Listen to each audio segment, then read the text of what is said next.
आप लोगों को हम बहुपद की घात के बारे में बताएंगे, यानी डिग्री ऑफ ए पोलिनोमियल के बारे में बताएंगे। तो सबसे पहले हम बहुपद की घात किसे कहते हैं? तो किसी अशून्य बहुपद में,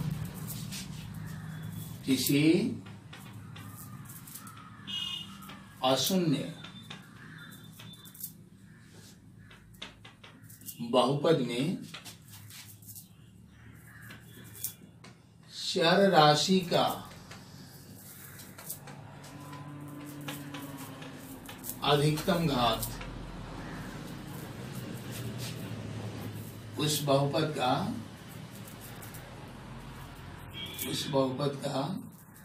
घात कहलाता है। घात कहलाता है। जैसे में देखेंगे, अशून्य बहुपद का मतलब क्या हुआ? वह बहुपद जो शून्य नहीं है, यानी 2x² प्लस 3x प्लस 5 एक अशून्य बहुपद है। इसमें कोई भी पद जो है शून्य नहीं है। अब इस बहुपद का घात कितना होगा? तो इसमें हम देखेंगे जो चर राशि दी गई है x, इसमें सबसे चर राशि का अधिकतम घात क्या है? तो आप सीधे कहेंगे कि चर राशि का सबसे अधिकतम घात 2 है, इसलिए इस बहुपद का घात 2 होगा। लिखेंगे अतः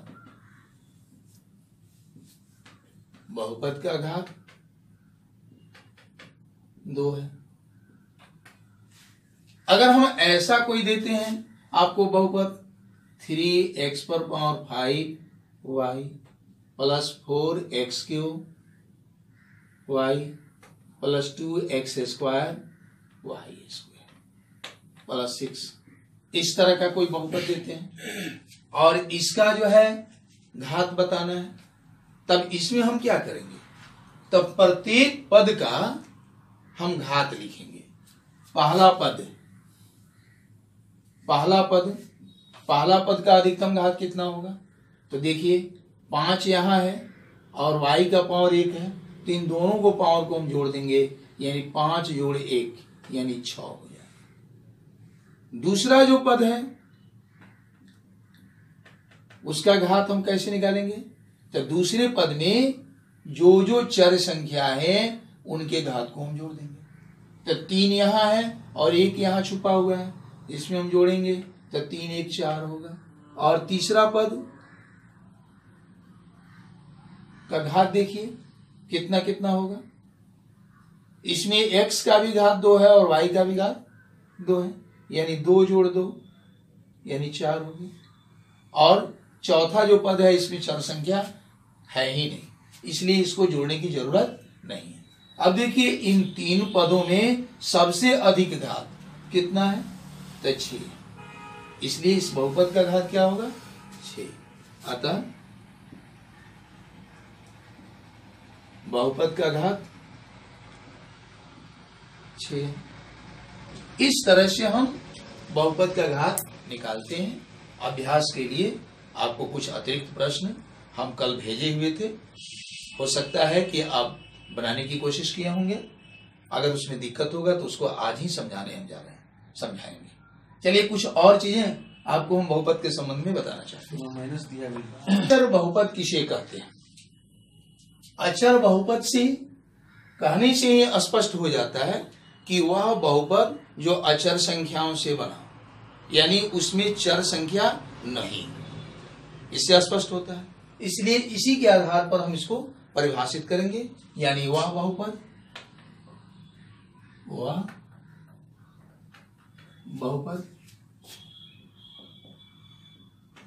जिसमें कोई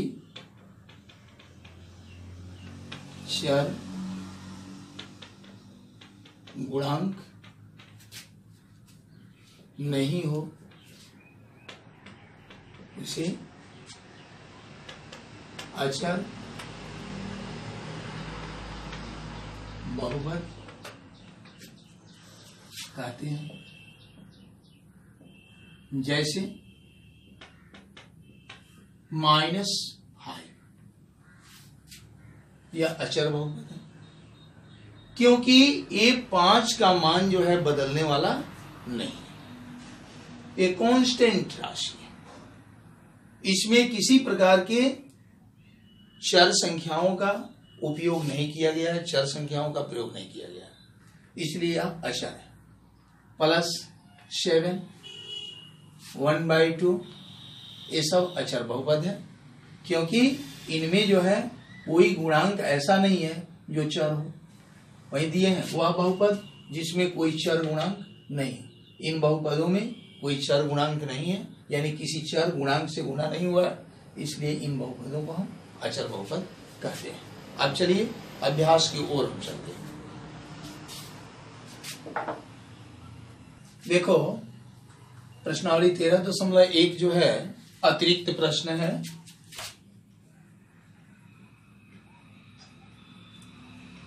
ये अतिरिक्त प्रश्न है, ये आप लोगों के व्हाट्सएप पर हम भेज दिए, इसलिए पहला का कुल क्वेश्चन उसमें होगा, दूसरा का भी कुल क्वेश्चन, तीसरा का, चौथा का, पांचवा का, छठा का कुल क्वेश्चन आपके व्हाट्सएप पर चला गया। इसमें जो है उतना ही क्वेश्चन को हम उतारे हैं जितना को समझाना है। अब पहला में से 1-2 क्वेश्चन को हम समझा देंगे, तो पहला में जितना क्वेश्चन है आप बना सकेंगे। उसी तरह से दूसरा में से 1-2 क्वेश्चन समझा देते हैं, तो दूसरा में जो होगा उसको आप स्वयं बनाइएगा। उसी तरह से तीसरा और चौथा में हम समझा दे रहे हैं, आप लोग उसको स्वयं बनाइएगा, और जो दिक्कत होगा कोचिंग खुलेगा उस समय देखा जाएगा। अब जैसे पहला नंबर क्वेश्चन है, नीचे दिए गए व्यंजकों के पदों एवं उनके गुणांकों को लिखें। ये जो व्यंजक दिया गया है पहला नंबर, यहां से यहां तक ये व्यंजक है। इस व्यंजक में ये जो पद है उसका गुणांक क्या है ये लिखना है, पद भी लिखना है और उसका गुणांक भी लिखना है। तो देखिए हम कैसे लिखेंगे।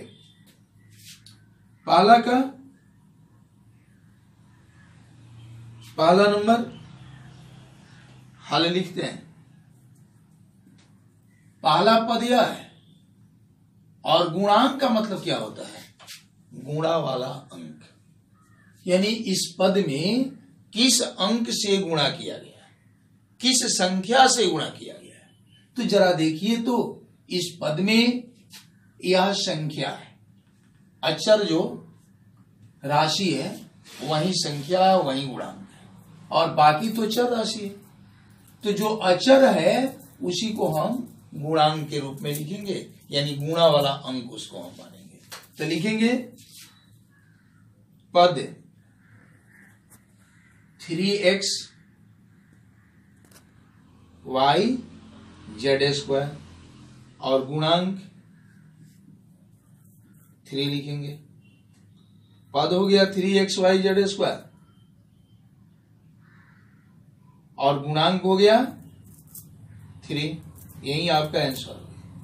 इसी तरह से इसमें उतारना है, इसको उतारेंगे पद -3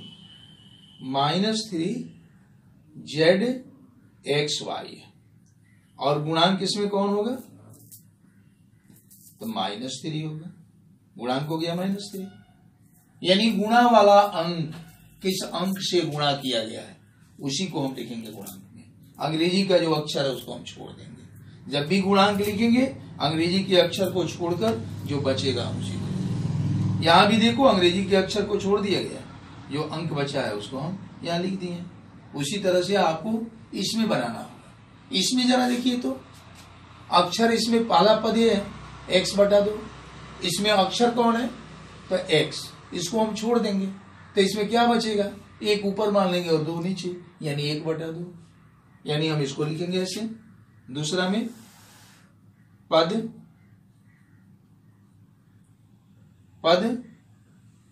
x/2 और गुणांक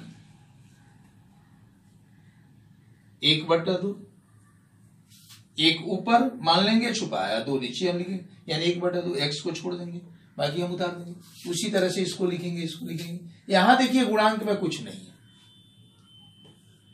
गुणा वाला अंक में यहां कुछ नहीं है, कोई संख्या नहीं है, तो यहां एक मान लेंगे कि छुपा हुआ है, यानी -1 लिखेंगे। एक्स वाई को छोड़ देंगे, -1 लिखेंगे। इस पद में 1/2 हो जाएगा गुणा। उसी तरह से अपना आगे बनाएंगे। अब देखिए दूसरा नंबर क्वेश्चन आपको बताएं कि नीचे दिए गए व्यंजकों में कौन कौन बहुपद है जो व्यंजक बहुपद नहीं है, उसका कारण बताएं। इसमें कौन कौन ऐसा बहुपद है जो व्यंजक बहुपद नहीं है। अब देखिए, तो आपको हम बताए थे कि बहुपद किसे कहते हैं। जिस बहुपद में, जिस व्यंजक में पद का जो घात है जो चर संख्या है, अचर संख्या है, चर संख्या है, उसका घात अगर एक पूर्ण संख्या हो तो वह बहुपद है। अगर चर संख्या का घात अगर पूर्ण संख्या नहीं हो तो वह बहुपद नहीं है। जैसे यहां आप देखेंगे, इसमें चर संख्या x है, इसका पावर कुछ नहीं है तो एक छुपा हुआ है, एक पूर्ण संख्या है।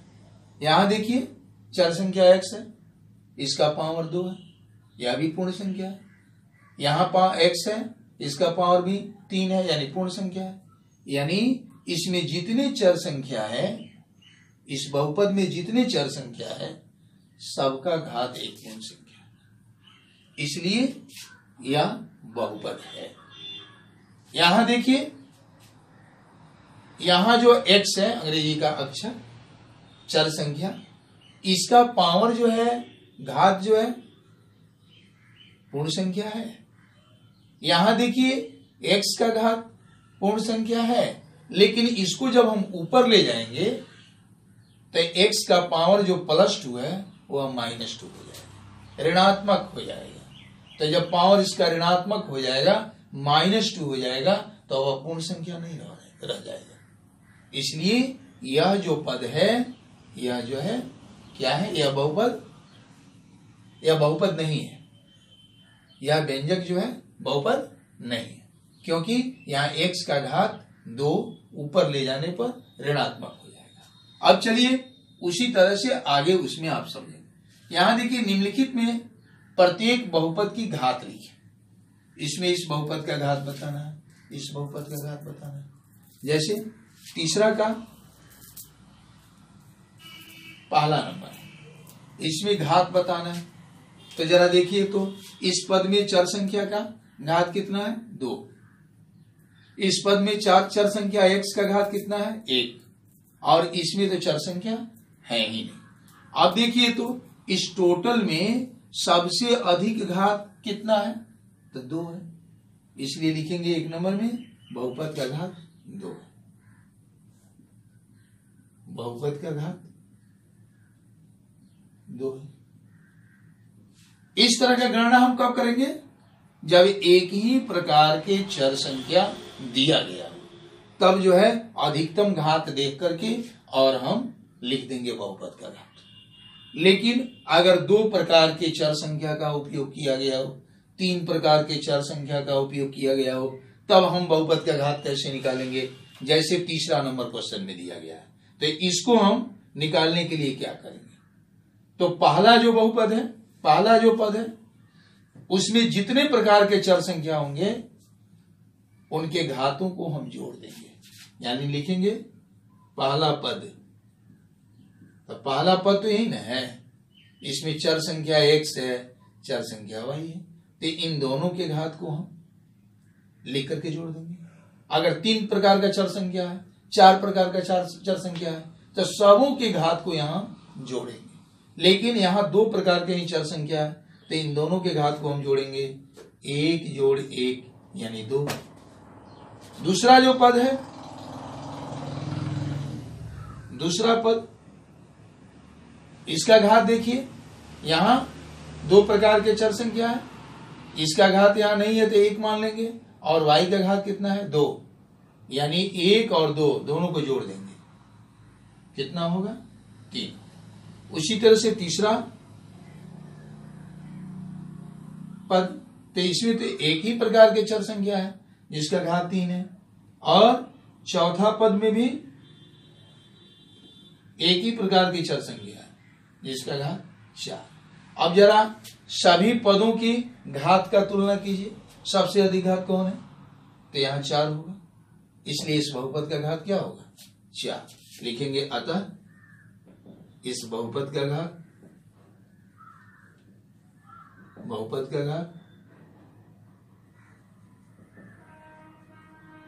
4 है। इस तरह से हम घात निकालते हैं। अब देखिए हम चौथा नंबर क्वेश्चन को कैसे हल करेंगे। चौथा नंबर क्वेश्चन को यहां थोड़ा सा हमें हम बताएंगे। इसको मानक रूप में लिखना है। मानक रूप किसको कहते हैं, जब हम व्यंजक के प्रत्येक पद को, उनके प्रत्येक पद के घात को हम अवरोही क्रम में सजाते हैं या आरोही क्रम में सजाते हैं तो उसको मानक रूप कहा जाता है। अब देखेंगे इस पद में घात जो है 2 है, इस पद में घात कुछ नहीं है, इस पद में घात 1 है, इस पद में घात 3 है। सबसे अधिकतम घात कौन है, अधिकतम घात वाला पद कौन है, यह, तो इसलिए इसको हम पहले लिख देंगे -6x⁻³ ये पहले आ गया। इससे कम घात वाला पद कौन है, तो यह है, तो इसके बाद हम इसको लिखेंगे, इसके चिन्ह के साथ लिखेंगे। यहां पर प्लस का चिन्ह छुपा हुआ है तो प्लस लिख करके 6x⁻² लिखेंगे। उसके बाद देखिए ये दोनों तो लिख चुके हैं हम, अब यह और यह बचा है।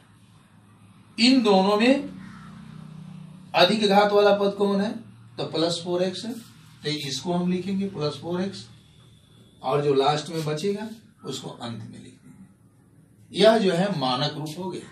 इस तरह से हम मानक रूप में लिखते हैं। जरा देखिए तो इस पद का, इस पद का, इस पद का, इस पद का घात अवरोही क्रम में है कि नहीं। सबसे अधिक घात वाला पद पहले लिखे हैं, उससे कम घात वाला पद यह हो गया, उससे कम घात वाला पद यह हो गया, और सबसे कम घात वाला पद अंत में। इस तरह से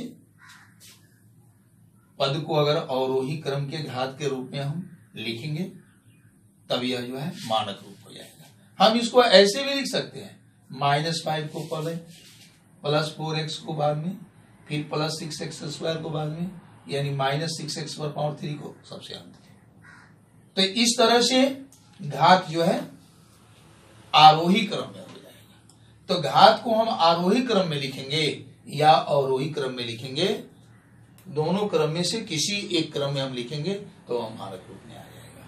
चलिए उसी तरह से इसको हम सजा करके लिखेंगे। इसमें जो है जरा देखिए तो सबसे अधिक घात किसका है, तो इसमें हम देख रहे हैं कि 2 प्रकार के चर संख्याओं का उपयोग किया गया है।